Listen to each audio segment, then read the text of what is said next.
নগপুরে ভয়াবহ পথ দুর্ঘটনার শিকার সোনু সুদের স্ত্রী সোনালী সুদ গুরুতর জখম অবস্থায় হাসপাতালে ভর্তি অভিনেতার স্ত্রী।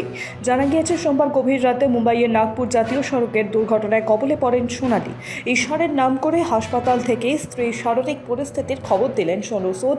জানা গিয়েছে নাগপুরের ওই দুর্ঘটনার সময় গাড়িতে সোনালী এবং তার বোন ছাড়াও ছিলেন আরেক মহিলা। চালকের আসনে ছিলেন সোনালী সুদের বোনপো। তাদের গাড়িটি একটি ট্রাকের সাথে সংঘর্ষে লিপ্ত হয়েছে বলে জানা গিয়েছে। তবে অল্পের জন্য প্রাণে বেঁচে গেলেও গুরুতর আহত হয়েছেন তিনজনই।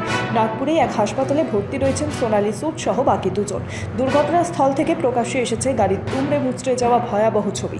এদিকে খবর পেয়েই মাঝরাতেই তড়িঘড়ি মুম্বাই থেকে নাগপুরের উদ্দেশ্যে রওনা হন সোনু সুদ। জানা গিয়েছে মঙ্গলবার সাত সকালে হাসপাতালে পৌঁছেছেন অভিনেতা তথা সমাজকর্মী।